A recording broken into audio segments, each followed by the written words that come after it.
Bienvenue à Bruxelles, capitale de la Belgique. Je suis Éric Jonker, président de l'ABEVA, l'association belge des victimes de l'amiante. L'amiante est utilisée dans plus de 3000 applications différentes. Ensemble, dirigeons-nous vers Cappel-Obdenbosch, là où je suis né, et où pendant plus de 100 ans, la multinationale Eternit produisit de l'amiante ciment. Le produit à base d'amiante le plus répandu dans le monde.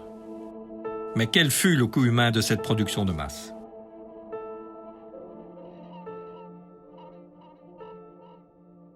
Nous avons une grande chance, au fond, dans l'industrie que nous avons, c'est que l'amiante et le ciment, ça constitue ce que j'aimerais appeler un mariage parfait. Le procédé amiante-ciment est utilisé depuis le début du XXe siècle. Ses propriétés en font un produit miracle dans le domaine de la construction et de l'isolation. Facile à produire, à faible coût et donc très rentable pour les industriels qui l'ont exploité. Cette usine de la société Eternit est exploitée par la famille Emsens, une des familles les plus riches de Belgique. L'usine permit à des villages comme Cappel-Obdenbosch ou Tisselt d'assurer le plein emploi. 2600 personnes travaillaient dans les deux usines ici à Cappel.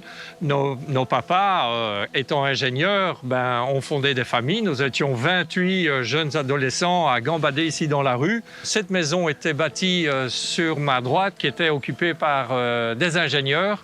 Tout le monde travaillait ici, tout le monde était vraiment fier. On grandissait à la campagne, c'était le plein emploi à l'usine. Donc nous pensions vraiment que c'était un petit paradis sur Terre. Qu'est-ce qui pouvait nous arriver ? Mais tout cela avait un coût.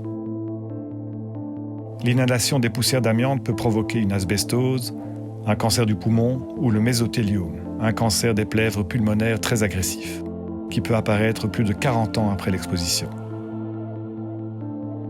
Dans la plupart des cas, le mésothéliome est mortel.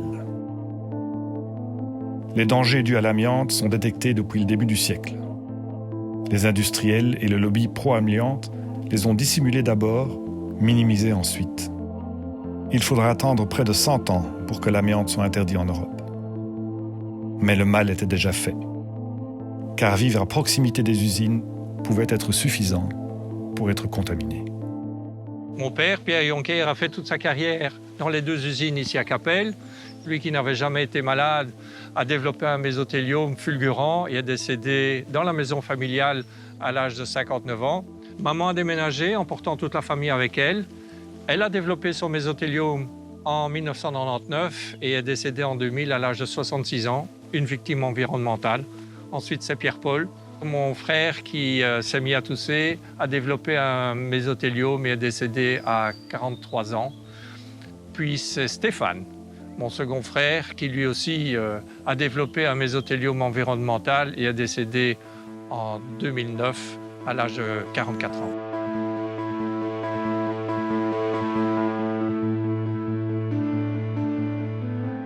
La Belgique abrita les plus grandes usines d'amiante-ciment au monde. Les chiffres officiels font état aujourd'hui de 300 victimes annuelles en Belgique suite à une exposition à l'amiante. Mais ces chiffres sont sous-évalués. Plus de 800 personnes perdent probablement la vie chaque année. D'abord les travailleurs des usines et la population des alentours, mais aussi bien d'autres, dans des bureaux ou des bâtiments où l'amiante fut très présent, ou l'est encore. Jusqu'à son dernier procès en 2012, Eternit tenta de faire croire que ceux qui l'attaquaient en justice étaient des cas isolés. La Chine, la Russie, le Kazakhstan et le Brésil exploitent encore des mines d'amiante. Chaque année, l'amiante tue encore près de 300 000 personnes dans le monde. Nous avons une grande chance, au fond, dans l'industrie que nous avons, c'est que l'amiante et le ciment, ça constitue ce que j'aimerais appeler un mariage parfait.